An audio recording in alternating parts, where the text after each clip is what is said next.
So you decided to join the cavalry. Great job.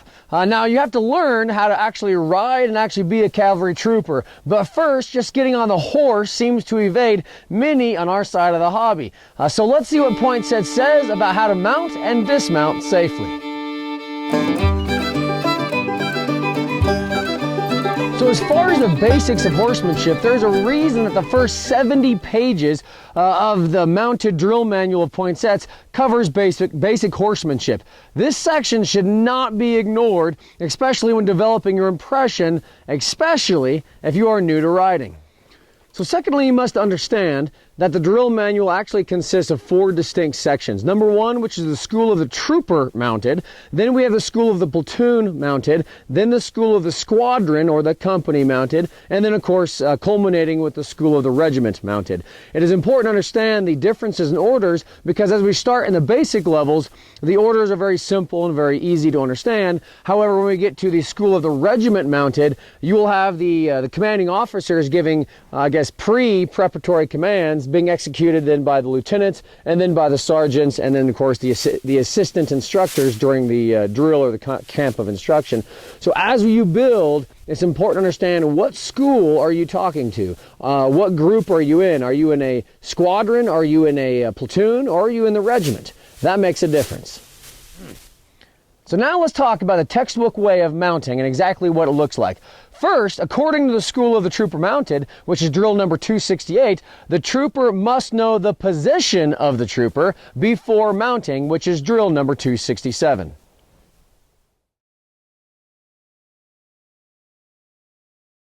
So the position of the trooper before mounting is the following. The trooper must be on the left side of the horse, abreast of the jaw, holding the reins with the right hand 6 inches from the mouth of the horse, with the nails or the fingers pointing downward. When under arms, your left hand will be over the saber with your carbine over your shoulder. When ready to mount, the officer gives the preparatory command of prepare to mount. At this command, numbers 1 and 3 of each rank moves 6 paces to the front, stepping off with the left foot. Make a face and a half or 135-degree turn to the right facing your horse. Take about 2 steps forward to the saddle and place a third of your foot in the stirrup. Then place your right hand with the reins resting on the cantle of the saddle and the left hand as far forward as possible and grab a lock of mane, which honestly is very helpful. Add the action command of mount. Spring hard and fast from the right foot while holding firmly on the mane. Press firmly on the cantle to prevent the saddle from turning. Be sure to keep the body erect. Pass the right leg stretched over the croup of the horse without touching him, then sit lightly in the saddle, taking the reins gently. Be sure to place the right foot in the stirrup. And at this time, make sure to let the carbine fall by the side. There's actually no instruction to reach back and pull it up and over, rather simply let it fall by your side. The final follow-up command to mounting is to finish the formation, which is form ranks. At this time, numbers 2 and 4 enter the vacant intervals between the 1s and 3s in front of them. By doing this, the rear rank will be in close order, being only about 2 feet from the front rank. So a quick note for the commanders out there. Please only allow a short interval between the preparatory and execution commands because if the trooper were to remain any long time in the stirrup without mounting, the horse becomes agitated and will move out of the proper place. So one thing that we did leave out of this sequence that is in Poinsett is that the trooper is supposed to place his right hand on the pistol holster about as soon as he sits on the horse. According to the manual, by placing the right hand on the holster right before placing themselves in the saddle, they will be able to do so lightly and will not run the risk of injuring themselves when they're mounting the horse.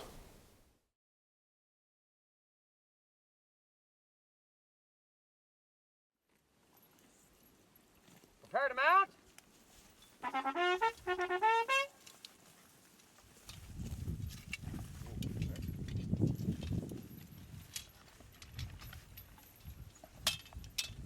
just do it. Mount! Was that likely? Form! Ranks! Settle down.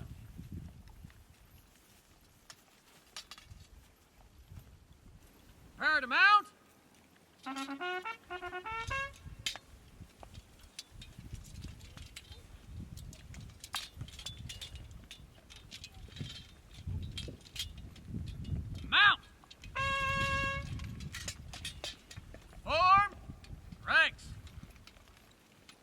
carbine drop. Right. Dress. As much as we can.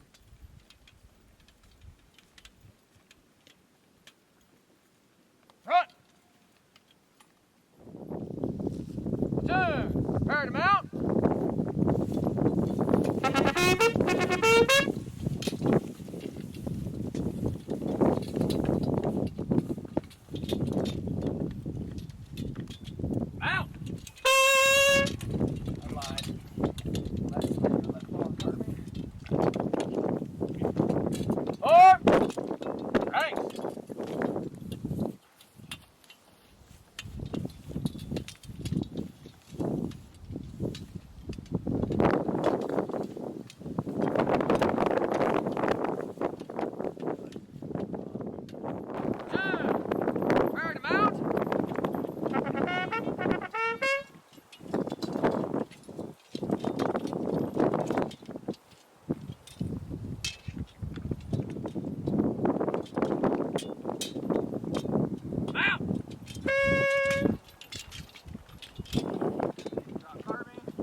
So now we got to learn how to dismount once we've learned how to mount, which is drill number 292 in Poinsett. At the order, prepare to dismount, number 1s and 3s of the front rank move forward 6 paces, while the 2s and 4s of the rear rank rein back 4 paces. Again, this is because they are in close order. Now once moving forward, the troopers will then seize the carbine with the right hand at the lower band and then pass it over the right shoulder so that it cannot fall backwards. Take your right foot from the stirrup. The right hand should hold the reins while the left hand should grab a lock of mane forward over the reins. At the action command of dismount, the trooper rises up on the left stirrup, passes the right leg extended over the croup of the horse without touching him, and bring the right thigh near to the left side. Descend lightly to the ground, the body erect, the heels upon the same line. Once on the ground, then make a face to the left and take about 2 paces forward, taking the position of the trooper dismounted that we talked about before. Facing forward, holding the reins about 6 inches from the mouth of the horse with the nails downward. The final cap to this drill is when the commander calls the platoon to form ranks. At the order, form ranks.